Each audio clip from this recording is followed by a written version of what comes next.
नमस्कार। पितृ ऋण, गुरु ऋण और देव ऋण यानी आप पर कोई भी कर्ज हो तो चले आइए भगवान शिव के ऋण मुक्तेश्वर धाम।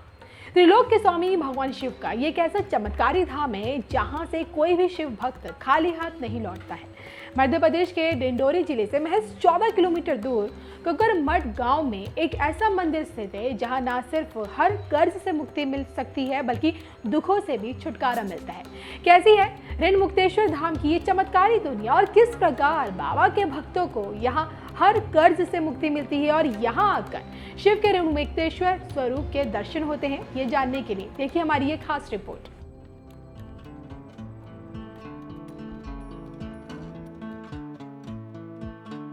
यदि आप ऋणों में दबे हों और ऋणों से मुक्ति पाना चाहते हो तो मध्य प्रदेश के जिले के कुकरामठ गांव में स्थित ऋण मुक्तेश्वर मंदिर में पीली पूजा कर ऋणों से मुक्ति पा सकते हैं।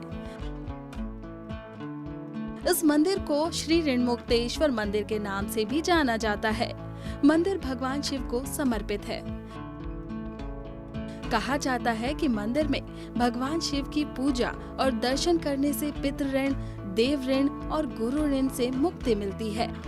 पवित्र श्रावण मास, महाशिवरात्रि, नाग पंचमी समेत अन्य धार्मिक त्योहारों पर यहाँ दूर दूर से भक्त आते हैं। प्रत्येक सोमवार यहाँ पर जब तक सावन चलता है तब तक बड़ी तादाद में आसपास के लोग और दूर दराज के लोग यहाँ आते हैं भगवान भोलेनाथ के दर्शन के लिए और काफ़ी रस होता है उस दौरान। और ऋण मुक्तेश्वर मंदिर यहाँ पे लोग आते हैं, उनकी सबकी अपनी मान्यताएं होती है कि उनके ऊपर जो भी कर्जे हैं, चाहे मातृ ऋण हो, पितृ ऋण हो या अन्य जो भी ऋण हो किसी प्रकार के, वो उनके कष्ट हर लेते हैं।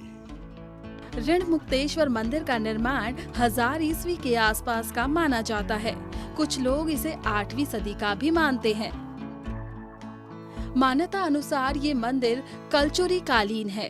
यहाँ कभी 6 मंदिरों का समूह था, लेकिन अब सिर्फ यही मंदिर बचा है, बाकी सब खंडर हो गए हैं। मंदिर एक विशाल चबूतरे पर बना है। मंदिर के बीचों बीच विशाल शिवलिंग है। मंदिर के मुख्य द्वार के सामने नंदी की मूर्ति है। मंदिर में 3 और प्रकोष्ठ बने हैं, जिनमें संभवतः कभी मूर्तियां स्थापित रही होंगी। वर्तमान में अधिकांश मूर्तियों का शरण हो गया है, कुछ आज भी सुरक्षित हैं। इस मंदिर का निर्माण नर्मदा पुराण के अनुसार ये भगवान माँ नर्मदा की जब उद्गम हुआ था उसी समय भगवान भोलेनाथ के यहाँ ज्योतिर्लिंग के नाम से स्थापित हुआ है। और यहाँ से दूर दराज से लोग परिक्रमावासी आते हैं और यहाँ दर्शन करके अपने ऋण को उद्धार करते हैं। वर्तमान में मंदिर का रखरखाव मध्य प्रदेश का पुरातत्व विभाग करता है। पुरातत्व विभाग ने प्राचीन स्मारक पुरातत्वीय स्थल सुरक्षा अधिनियम 1958 के तहत मंदिर को संरक्षित स्मारक घोषित किया है। मंदिर के पास ही पुरातत्व विभाग का शिलालेख लगा है, जिसमें मंदिर के इतिहास की सभी जानकारी है। पुरातत्व विभाग की ओर से मंदिर की सुरक्षा के लिए चारों ओर दीवार बनाई गई है।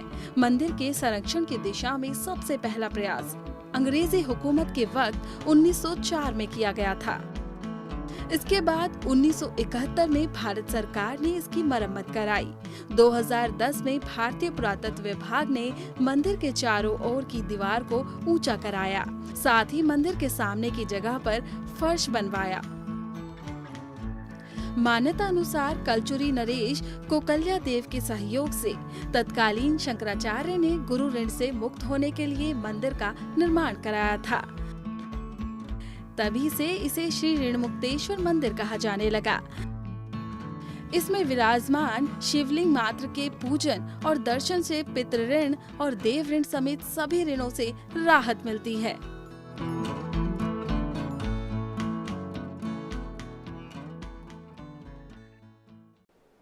मुझे आश्चर्य होता था कि बनारस के लिए ऐसी ही धारणाएं बना ली गई थी, ऐसे तर्क दिए जाने लगे थे। ये जड़ता बनारस की नहीं थी, हो भी नहीं सकती थी। थोड़ी बहुत राजनीति थी, थोड़ा बहुत कुछ लोगों का निजी स्वार्थ, इसलिए बनारस पर आरोप लगाए जा रहे थे। लेकिन काशी तो काशी है। काशी तो अविनाशी है। काशी में एक ही सरकार है।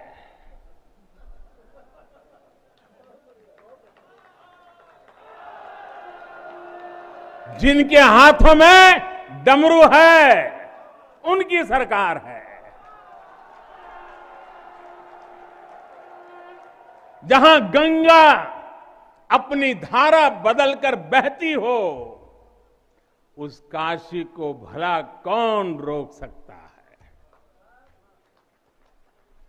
काशी खंड में भगवान शंकर ने खुद कहा है,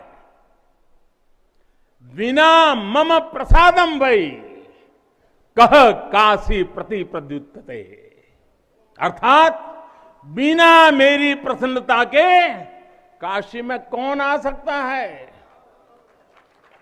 कौन इसका सेवन कर सकता है। काशी में महादेव की इच्छा के बिना न कोई आता है और न यहां उनकी इच्छा के बिना कुछ होता है। यहां जो कुछ होता है महादेव की इच्छा से होता है। ये जो कुछ भी हुआ है महादेव ने ही किया है।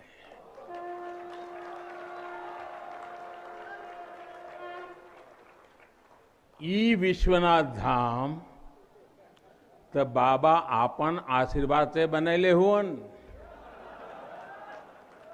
उनकर इच्छा के बिना का कोई पत्ता हिल सकेला। कोई कितना बड़ा हवे तो अपने घरे का होइए, ऊ बोलिए तबे कोई आ सकेला, कुछ कर सकेला। साथियों, बाबा के साथ अगर किसी और का योगदान है तो वो बाबा के गणों का है। बाबा के गण यानी हमारे सारे काशीवासी, सारे काशीवासी